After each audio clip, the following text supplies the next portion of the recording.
Tiningnan mo na ba ang iyong mga binti at nakita mo yung mga ugat na kulay asul, namamaga, baluktot, at lumilitaw sa ibabaw ng balat? Halos kalahati ng lahat ng matatanda ay nakakaranas ng parehong problema, at karamihan sa kanila ay walang ideya kung ano ang sanhi nito o kung ano ang pwede nilang gawin para malutas ito. Pero heto ang kailangan mong maintindihan. Ang varicose veins ay hindi lang issue sa itsura. Ito ay paraan ng iyong katawan. Sumisigaw ito ng tulong. Sinasabi sa iyo na naiipon ng dugo sa iyong mga binti dahil hindi ito dumadaloy ng tama. At kung mapapansin mo ito ng maaga at kikilos ka ngayon, maiiwasan mo ang lahat ng seryosong komplikasyon na ibabahagi ko sa iyo. Ngayon, hayaan mong ipaliwanag ko sa iyo kung ano talaga ang nangyayari sa loob ng iyong mga binti. Isipin mong parang sasakyan sa kalsada ang daloy ng dugo sa katawan mo. Ang mga arterya ang nagsisilbing mga daanan palabas. Dinadala ang oksiheno at enerhiya mula sa puso papunta sa bawat bahagi ng katawan. Ang mga ugat naman ang nagsisilbing daan pabalik, na nagdadala ng dugo pabalik sa puso para magpatuloy ang siklo. Ngayon isipin mo ang iyong mga binti. Nandoon sila sa ibaba, malayo sa puso, at ang paglalakbay pabalik ay pataas. Nilalabanan ang grabidad. Sa bawat hakbang, sa tuwing ikaw ay humahakbang, sa tuwing kinokontrata mo ang mga masel na yan, kumikilos sila bilang isang bomba. Natural. Parang pangalawang puso na meron ka sa mga binti mo, pinipisil ang mga ugat at itinutulak ang dugo pataas. Bukod pa dyan, sa loob ng mga ugat mo, meron kang maliliit na balbula na parang maliliit na pintuan. Bumubukas ang mga ito para makadaan ang dugo pataas at agad na nagsasara para hindi bumalik ang dugo pababa sa mga binti. Pero sa ilang tao, lalo na kung sila ay sobra sa timbang, may matagal na pagdumi, madalas nakaupo o nakatayo, o dahil sa lahi. Ang mga pader ng mga ugat na ito at ang mga balbula ay nagsisimulang humina at kapag nangyari ito, nagsisimulang maipon ang dugo. Ang mga ugat ay lumalaki, nagiging baluktot at nagsisimulang lumitaw sa balat. Ganito nabubuo ang varicose veins, isang kombinasyon ng puwersa ng grabidad, masasamang gawi na nagpapahina sa mga ugat, at mga balbulang pumapalya na hindi na magampanan ng tama ang kanilang trabaho. Hindi lahat ng varicose veins ay magkapareho. Kung titingnan mo ang mga binti ng iba't ibang tao, kaibigan, o pamilya, mapapansin mong hindi sila magkapareho ng itsura, ang iba makakapal at nakausli. Ang iba naman ay manipis na parang sinulid. Una, mayroong malalaking varicose veins o tinatawag na truncular. Ito yung mga ugat na kitang-kita, baluktot, at nakausli. Parang mga ugat o puno ng kahoy sa ilalim ng balat. At tingnan mo, hindi lang ito tungkol sa itsura o estetika. Ang varicose veins ay maaaring magdulot ng hindi komportableng pakiramdam at minsan, magpataas ng panganib ng pamumuo ng dugo at deep vein thrombosis. Pagkatapos, may mas pinong reticular na varicose veins na asul o minsang berde. Hindi ito gaanong kita, pero maaari pa ring magdulot ng matinding sakit, pangangati, paghapdi, at minsan maliit na pagdurugo o pasa sa balat. At ang ikatlong uri ay ang mga kilalang maliliit na ugat. Ito ang pinakakaraniwan, yung mga pulang linya o kulay ubing ugat na parang sapot ng gagamba. At kahit na sa karamihan ng mga kaso, hindi ito nagdudulot ng malalalang problema. Maaari itong maging unang babala ng iyong katawan na may problema ka sa sirkulasyon. Kaya, ano-ano ang mga senyales ng babala na kailangan mong bantayan? Mayroong 6 na sintomas na nagpapahiwatig na mayroon kang varicose veins at maaari silang lumitaw kahit bago mo pa ito mapansin ng iyong mga mata. Unang sintomas ay ang bigat sa mga binti. Hindi komportable sa dulo ng araw, pakiramdam ay mas mabigat kaysa dati.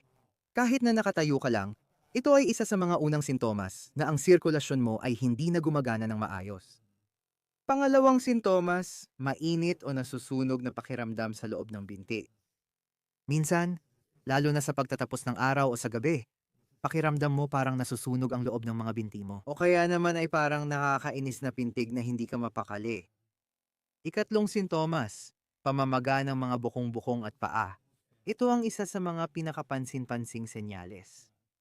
Para malaman kung ang pamamaga ay dulot ng varicose veins, humiga ka. Itaas ang mga binti sa pader o unan at panatilihin doon ng ilang minuto. Kung bumuti ang pamamaga, senyales ito na naiipon ng dugo doon dahil sa mga problema sa ugat.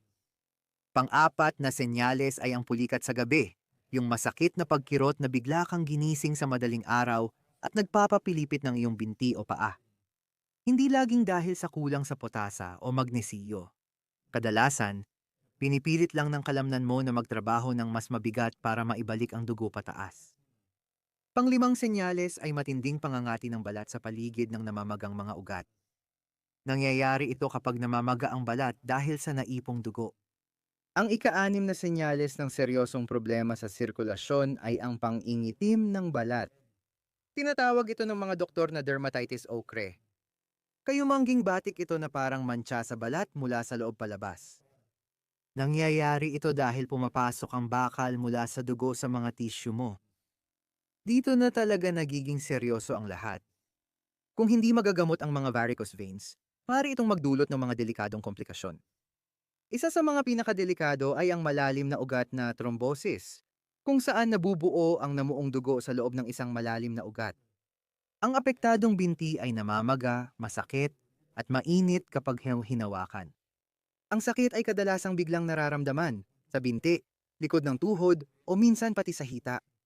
Kailangan nito ng agarang atensyong medikal dahil kung ang namuong dugo ay mapunta sa baga, lilitaw ang mga sintomas ng pulmonary embolism, tulad ng biglaang hirap sa paghinga. Kahit nagpapahinga, pananakit ng dibdib na parang atake sa puso, pero lumalala kapag malalim ang paghinga, matinding pagpapawis o mabilis na tibok ng puso nang walang malinaw na dahilan.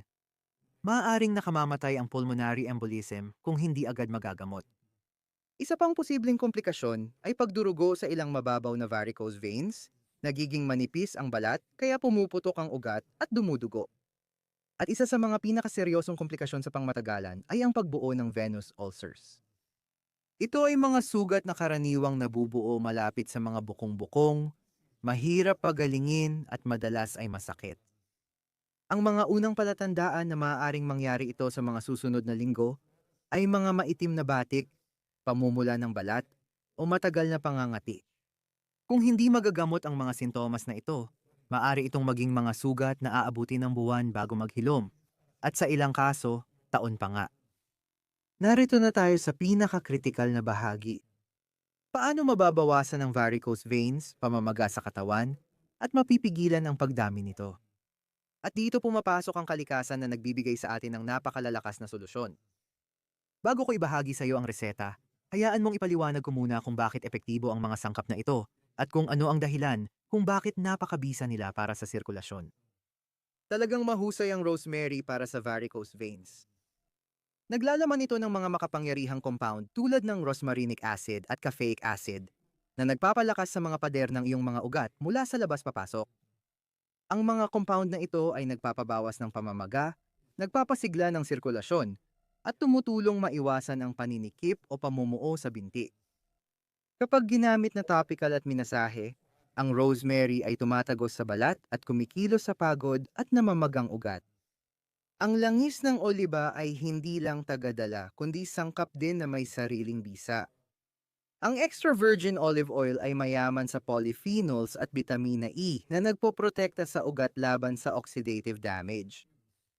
Tinutulungan din nito ang mga aktibong sangkap ng romero na mas malalim na maabsorb ng iyong balat, kung saan ito pinakakailangan. Ngayon may iba pang mga natural na remedyo na gumagana sa katulad na paraan. Ipinakita sa mga pag-aaral na ang katas ng kastanyas ng India ay nagpapalakas ng mga pader ng ugat at nagpapababa ng pamamaga na halos kasing epektibo ng compression stockings. Ang esina ay tumutulong magselyo ng tumatagas na ugat at nagpapabuti ng sirkulasyon. Ang gotu kola ay isang makapangyarihang halamang gamot na matagal nang gamit sa tradisyonal na medisina. Tinutulungan nito ang produksyon ng collagen sa pader ng ugat, kaya mas tumitibay at nagiging elastiko ang mga ito. Paano kung hinahanap mo ang halamang gamot bilang suplemento o krema? Naghanda ako ng listahan ng mga dekalidad na produkto na inirerekomenda namin sa ibaba ng deskripsyon.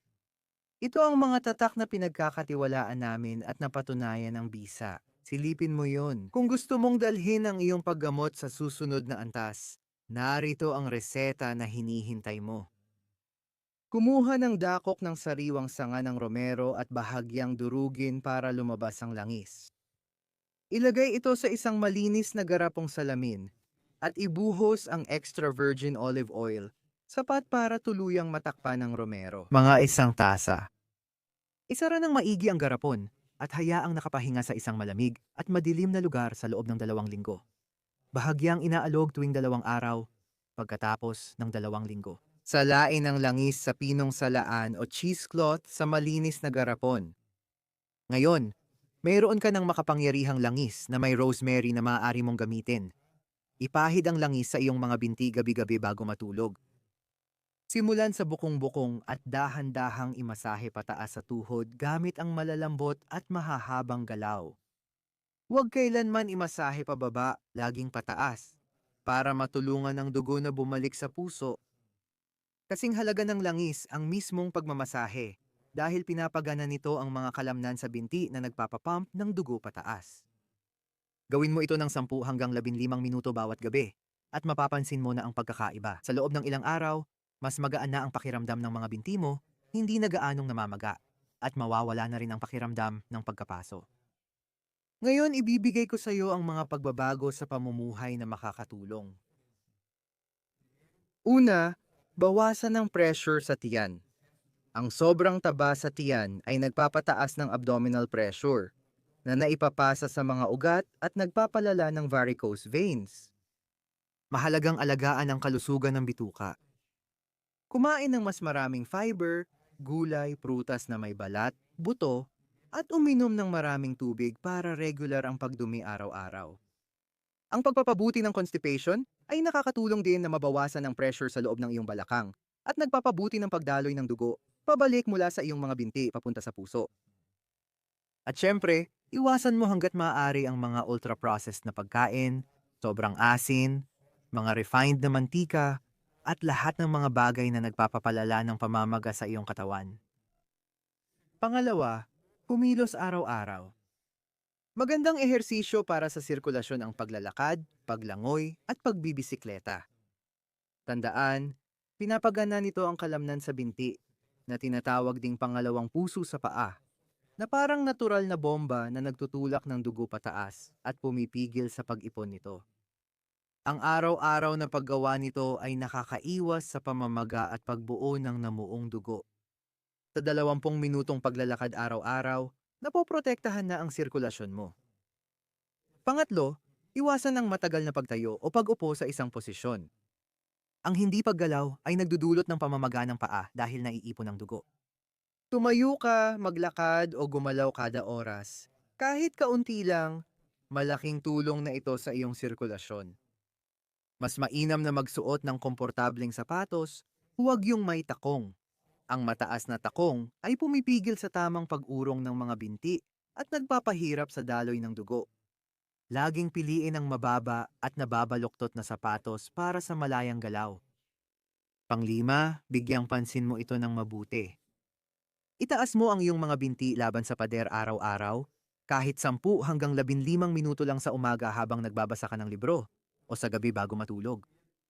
Pwede mong ipahinga ang mga binti mo sa pader o ilagay ito sa ibabaw ng ilang unan.